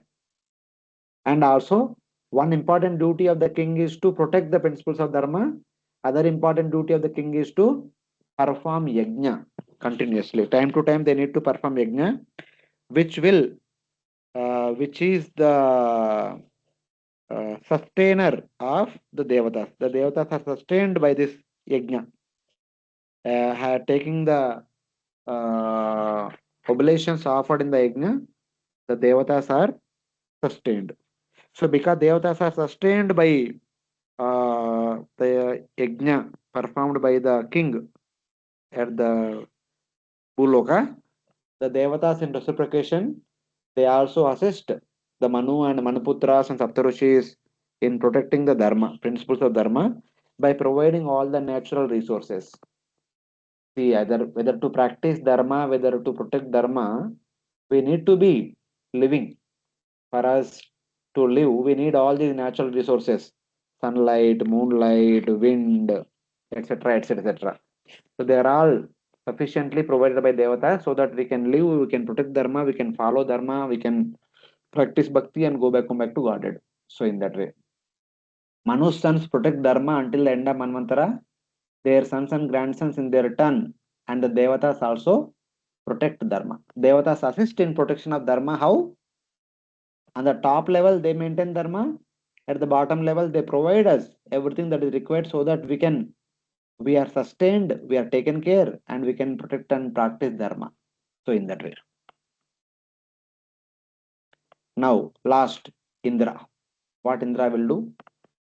Indro Bhagavata Dattam Indro Bhagavata Dattam Trailokya Shriyamurjitam Trailokya Shriyamurjitam Bhunjana Patilokaam Strim Bhunjana Pati Lokanstin Kamam Loke Pravarshati. Kamam Loke Pravarshati. Indra, king of heaven, receiving benedictions from the Supreme Personality of Godhead and thus enjoying highly developed opulences, maintains the living entities all over the three worlds by pouring sufficient rain on all the planets. Indra's first service is to providing rain for all people that he does. In addition to that, his another service is to protect and maintain the three planetary systems, Bhuloka, Bhurloka, Sarvaloka. That also he does. Because he is taking care of two important responsibilities. He is made as the king of the heaven and is endowed with unlimited appliances by the mercy of the Supreme Lord. So he does his service. In this way, Indra, Devatas, Manuputras, Manu, Saptarushis, and Manvantara Avatara will do all such wonderful services and activities. But Manvantara Avatara is so special personality, is Lord himself. So he does only one activity, appointing all these people and taking notes, supervising them. Does he do something more? So other activities of Manvantara Avatara are also mentioned in the future verses. Text number 8 to 11, a brief account of other activities of Manvantara Avatara. Let us quickly see them, even though time is coming up. After showing how the Lord performs actions through the Manus and others Sukadeva Goswami now explains that the work is not limited to the 6 types of persons. He now briefly mentions the others who are engaged in 2 verses. Of course, these are the principal categories, but many other people are also there. Individually, there are so many other sub-details, but at least the superstructure has been indicated. Now let us see who are all the other people, how Manvantara Avatar is connected to them. Jnanam Chanuyugam Brute Jnanam Chanuyugamrute Hari Siddha Swarupadruk Hari Sviddha Swarupadrik Rushirupadara Karma Rishi Rupadara Karma Yogam Yogesha Rupadruk. Yogam Yogesha Rupadrik. In every yuga, the Supreme Personality of Godhead, Hari, assumes the form of Siddhas, such as Sanaka, to preach transcendental knowledge. He assumes the form of great saintly persons, such as Yajnavalkya, to teach the way of karma. And he assumes the form of great yogis, such as Dattatreya, to teach the system of mystic yoga.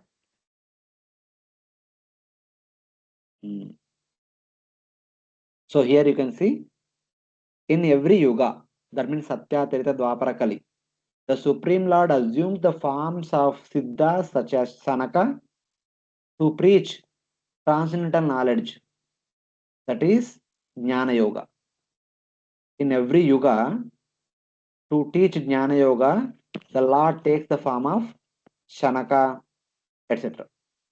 He assumed the form of the great sages such as Yajnavalkya to teach Karma Yoga.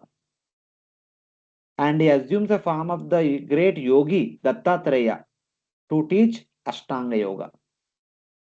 You see, he assumed the form of Dattatreya to teach Ashtanga Yoga. He assumed the form of Yajnavalkya to teach Karma Yoga.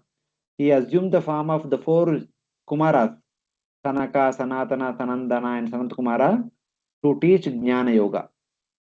All the 3 are there, na? Karma Yoga, Jnana Yoga, and Ashtanga Yoga. All 3 are there. That is what they teach. Siddha refers to the Kumaras and others. Yogesha refers to Dattatreya and others. So in that way. So at least Karma Yoga, Jnana Yoga, Ashtanga are mentioned. Bhakti Yoga anyway, he will directly teach. So in that way. Sargam Prajesha Rupena.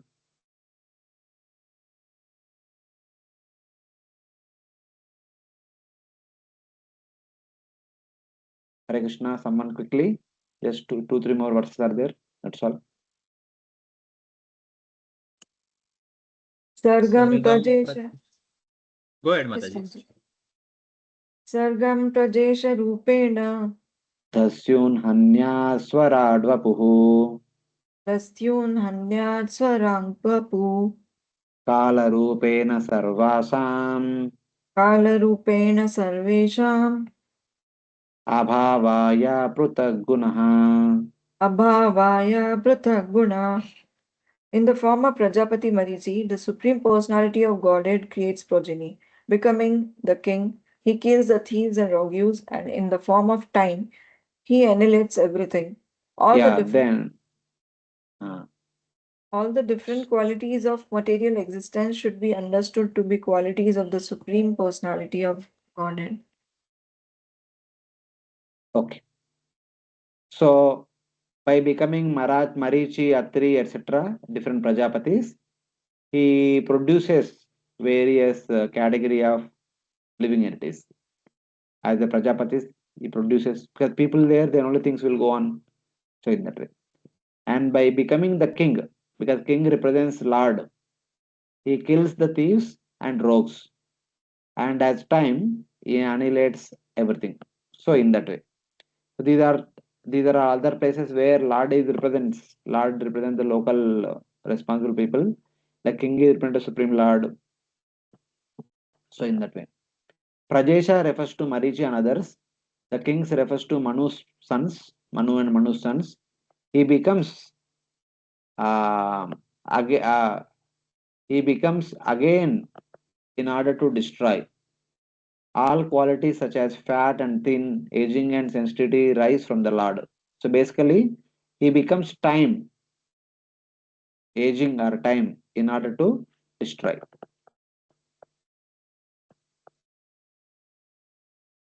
Stuyamano janerebir. Stuyamano janerbhi. Yes, Mataji, you can continue. स्तूयमानो जनैरेभिः Mayaya namarupaya.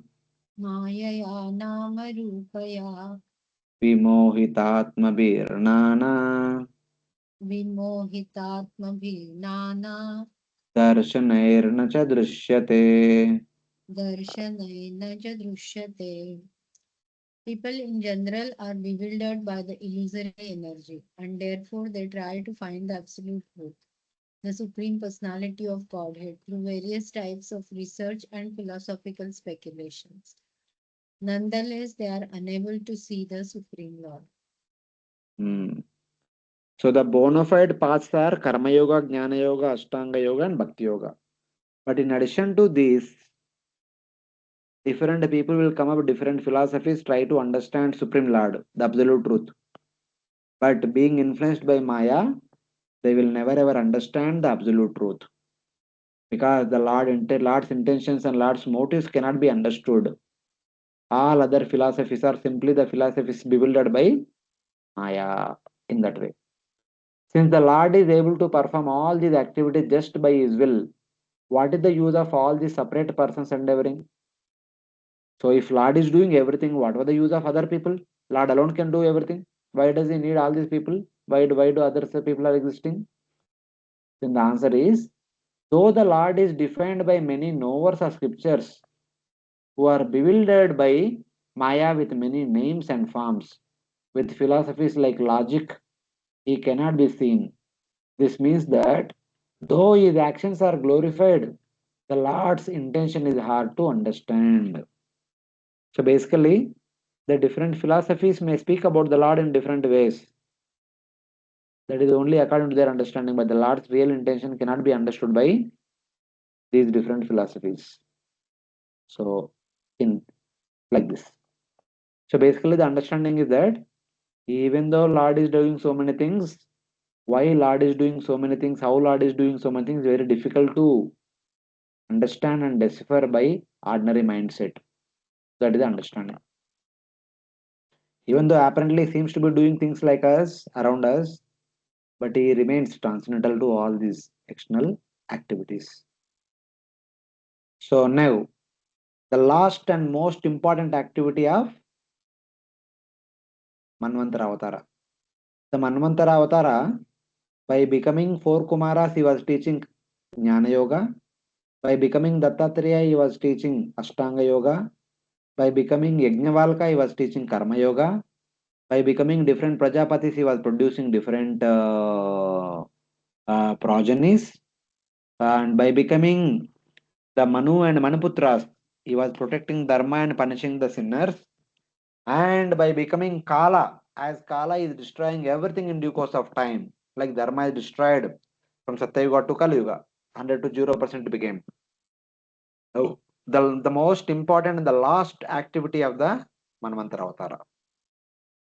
Etat kalpa vikalpasya Etat kalpa vikalpasya pramanam parikirtitam pramanam parikirtitam yatra manvantaranyahus yatra manvantaranyahus चतुर्दश पुराविदः. chaturdasha puravida. In one kalpa or one day of Brahma, there take place the many changes called vikalpas. O king, all of this have been previously described to you by me. Learned scholars who know the past, present, and future have ascertained that in one day of Brahma there are 14 Manus. Thus end the Bhaktivedanta purports of the 8th canto, 14th chapter of the Srimad Bhagavatam, entitled The System of Universal Management.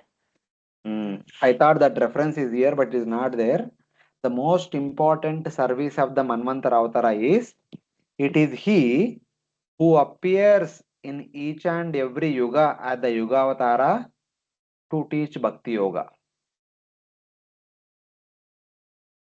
So it is Manvantara Avatara himself appears as Yuga Avatara in Satya Yuga, Treta Yuga, Dwapara Yuga, and Kali Yuga, and he teaches he himself teaches Bhakti Yoga during that Yuga as the Yuga Dharma.